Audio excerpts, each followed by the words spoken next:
عدالتی فیصلے سے خائف اور اس پر عمل درآمد سے انکار کرتے حکمراں عین ان اندازوں کے مطابق جو کہ گزری کئی محفلوں میں لگائے جاتے رہے، ایک ہاری ہوئی قانونی اور آئینی جنگ کے بعد انتہائی مجبوری کے عالم میں اپنی خندقوں اور بنکروں سے نکل کر پہلے مختلف صوبائی، لسانی اور علاقائی کارڈز نکال کے گرجے برسے اور پھر ڈگر ڈگر نگر نگر خود کو حشاش بشاش پر اعتماد اور مطمئن ظاہر کرتے اپنے خوفزدہ ہونے کا انتہائی غیر فطری انداز میں اظہار کرنے نکل پڑے ہیں۔ نفسیاتی زبان میں اسے post N R O distress syndrome بھی کہا جا سکتا ہے، جس کی علامات میں بلا جواز کبھی دھاڑنا، للکارنا، کبھی بغیر وجہ کے ہنسنا، مسکرانا، اور یا پھر بے مقصد اجلاسوں پہ اجلاس یا پے در پہ عجیب نوعیت کی ملاقاتوں پہ ملاقاتیں، ایک بنکر سے نکل کے دوسرے بنکروں میں کروڑہا روپے کے عوامی خزانے سے ضیاع، اور صرف یہ ثابت کرنے کی بھرپور تصویری اور اخباری مہم کے ہم خوف زدہ نہیں ہیں۔ دیکھو، ہم بنکر سے نکل بھی سکتے ہیں، ہم سندھ بھی جا سکتے ہیں، وہاں اپنی رہائش گاہ پہ لوگوں سے ملاقاتیں کرنے کا حوصلہ یا اپنی جماعت اور اپنے اتحادیوں کے درمیان لہو گرماتے دھمکیاں، مرنے مارنے کے بیانات بند کروا سکتے ہیں، اور وہاں پر جمہوریت یعنی اپنی ذات کے خلاف نادیدہ قوتوں کی سازش کے تحت ہوتے خوریزی کے بازار کو اپنے ہی اشارہ ابرو سے ختم کر دینے کی صلاحیت بھی رکھتے ہیں۔ شکر ہے کہ سندھ کے بلدیاتی اداروں کا جھگڑا خوش اسلوبی سے نبٹ گیا اور ملک یا جمہوریت کے خلاف سازش 150 زندگیاں کھا کے آخرکار ناکام ہو گئی۔ براہ کرم اب یوم عاشور پہ بم دھماکے کے خودکش ہونے یا نہ ہونے، یا پھر مارکیٹوں کو دن دہاڑے آگ لگاتے چہروں کی نشاندہی، یا پھر ان کے اوپر ہاتھ ڈالنے کے مطالبوں، یا پھر ٹارگٹ کلنگز میں بے شمار بے گناہ جانے لیتے عناصر اور حکمرانوں یا ان کے اتحادیوں کے گزرے چند روز کے دوران ایک دوسرے کے بارے میں زبان سے جھڑتے پھولوں کو فی الحال اپنی زبانوں سے جھاڑنے سے گریز فرمائیے کہ فی الحال اتنا ہی سمجھنا اور یقین کرنا سب کے لیے کافی ہے کہ یہ کوئی نادیدہ قوت، کوئی بدرو تھی جو مختلف وزیروں مشیروں کے جسم میں حلول کر کے کئی روز تک اوٹ پٹانگ گفتگو کے بعد 2-3 اجلاسوں کے نتیجے میں جاری ہوتے بیانات کے جنتر منتر سے کہیں فنا ہو گئی، غائب ہو گئی۔ اور پھر دلیری کا مزید مظاہرہ موبائل بنکرز کی اسلام آباد اور کراچی کے بعد لاہور منتقلی، پھر لاتعداد ملاقاتیں اور بے شمار اجلاس، اور مقصد سے بحث بات کی جائے کہ یہ بنکرز موبائل کیوں ہو گئے تو اسے جمہوریت کے خلاف سازش قرار دیا جا سکتا ہے۔ اور یہ بھی انتہائی دلچسپ رہا کہ بے شمار ترقیاتی منصوبوں کا افتتاح لاہور منتقل ہوتے بنکر میں بیٹھے بیٹھے ہی کر دیا گیا۔ کئی پلوں کا، شاہراہوں کا، خدا جانے کون کون سے افتتاح صبح شام گورنر ہاؤس کے اندر ہی ہو رہے ہیں۔ اور چند غیر جمہوری ذہن یہ مکانہ سوال پوچھتے ہیں کہ یہ اجلاس، ملاقاتیں اور افتتاح اگر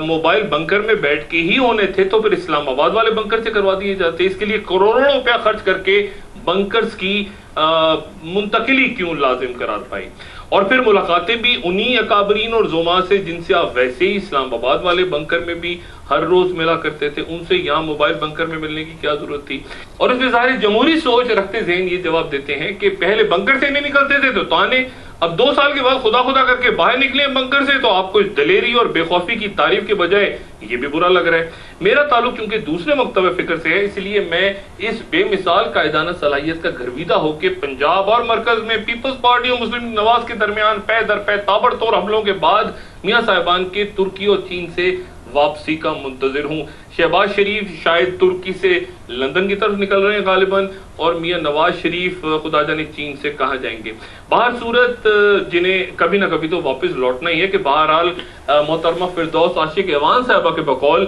اپنی ہی چھینی گئی بادشاہت پہ وہ دوبارہ قبضہ کس طرح کرتے ہیں، کس طرح ممکن ہے؟ ہو سکتا ہے گھمسان کی جنگ ہو یا پھر بڑی قربانیاں مثلا زرداری صاحب کے دربار میں حاضری وغیرہ بھی میاں صاحبان کو دینی پڑے۔ یہ سب کچھ قوم کے سامنے این آر او پر سپریم کورٹ کے مختصر اور تفصیلی فیصلے کے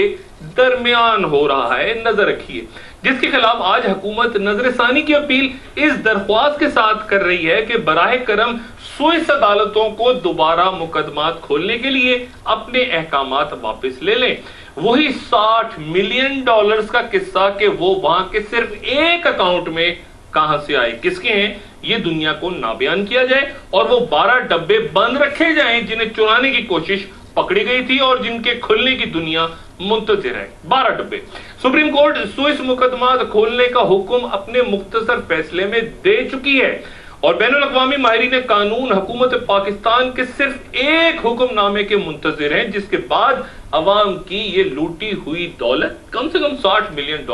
وطن واپس آ سکتے ہیں۔ میں حکومت وقت کو یاد دلانا چاہتا ہوں کہ سپریم کورٹ نے جس NRO کو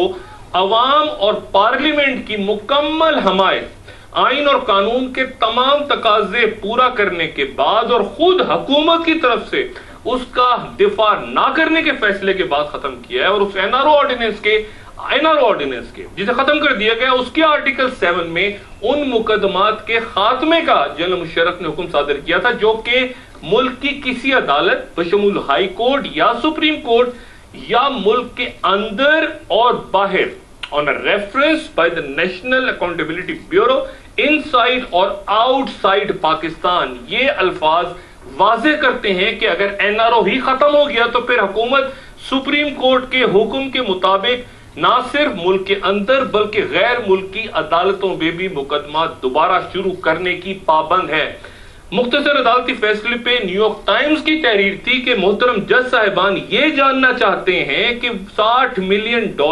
ملک واپس لا کر قومی خزانے میں جمع کروانے کے بجائے ان آف شور کمپنیز کو کیوں کر واپس لوٹا دیے گئے ہیں جو زرداری صاحب کے نام پر تھیں، اور جن کے بارے میں برطانوی اخبار ٹائمز نے یہ افسوسناک خبر تب شائع کی تھی کہ آصف علی زرداری's $60 million returned as court case is closed، اور پھر لکھا تھا کہ یہ مقدمہ تب کی حکومت کی درخواست پہ ختم کرتے یہ رقم یعنی $60 ملین یعنی 33 ملین اسٹرلنگ پاؤنڈز زرداری صاحب کو واپس کر دیے گئے تھے۔ اور چونکہ سپریم کورٹ نے گزرے ماہ سیاہ ترین قانون کو دفنا دیا تھا تو تب کے محترم وزیر قانون افضل سندھو صاحب نے عدالتی احکامات پہ عمل درآمد کرنے کا اعلان کرتے کہا تھا کہ ہم حکم پر مکمل عمل درآمد کے پابند ہیں اور ہم سوئس عدالتوں سے مقدمہ کھولنے کی درخواست کریں گے۔ حکومتی وزیر قانون کا یہ بیان تھا۔ وزیر موصوف کو ان کے عہدے سے اس بیان کے بعد ہٹا دیا گیا تھا، ان دیگر سرکاری افسران کی طرح جو عدالت سے تعاون یا عدالتی احکامات پہ عمل درآمد کا گناہ کر رہے تھے۔ پھر فیصلے کو متنازع بنانے کی مہم، سازشوں کا ذکر، اسٹیبلشمنٹ، میڈیا، نادان دوست، نادیدہ قوتیں، گمراہ ساتھی، دنیا بھر کے کارڈز کھیلتے کھیلتے صرف اس ایک سادہ سوال کا جواب دینے کے بجائے کہ آخر ان 12 ڈبوں میں کیا تھا، کیا ہے، اور سوئس اکاؤنٹس میں $60 ملین کس کے ہیں، ایک دنیا بھر کو رلاتی جذباتی مہم اور ایک بنیادی آئینی اور قانونی مقدمے سے عدالتی محاذوں پہ فرار اور اسے موبائل بنکرز تک لے جانا کہاں تک کامیاب رہے گا یہ آنے والے دن بیان کریں گے، خصوصاً تب جبکہ اسی دوران نہ صرف یہ کہ عدالتوں کے احکامات پہ عمل نہیں ہوا بلکہ ان کی تضحیق اور انہیں متنازع بنانے کی ایک باقاعدہ مہم بھی شروع کی گئی، جس میں کائرہ صاحب اب وضاحتیں کرتے پھر رہے ہیں، اور وہ حکمران جو اپنے PCO ججوں کے نکالے جانے پر اب تک تل ملا رہے ہیں، تمام تر قاعدے قوانین پورے کرتے خالی اسامیوں کو پر کرنے کے لیے چیف جسٹس افتخار محمد چودھری صاحب کی سفارشات پر نئے جج صاحبان کو نامزد نہیں کر رہے، اور ایک بار پھر اپنے من پسند جج صاحبان کو غالباً ان خالی اسامیوں پہ بھرتی کرنے کے لیے جوڑ توڑ میں مصروف ہیں، اور یہ وہ تصادم ہے جس کا اشارہ میں نے اپنی ایک گزری نشست میں اس تبصرے کے ساتھ کیا تھا کہ تمام ادارے، سیاسی جماعتیں، ذرائع ابلاغ اگر مفلوج ہو کر بھی بیٹھ جائیں تو بھی حکمراں جن سے امور ریاست نہیں چل پا رہے وہ خود تصادم کے نتیجے میں اس پورے نظام کو صرف اس یقین کے ساتھ زمین بوس کرنا چاہتے ہیں کہ پھر انہیں ایک مظلومیت کا لبادہ اوڑھنے کا موقع مل جائے۔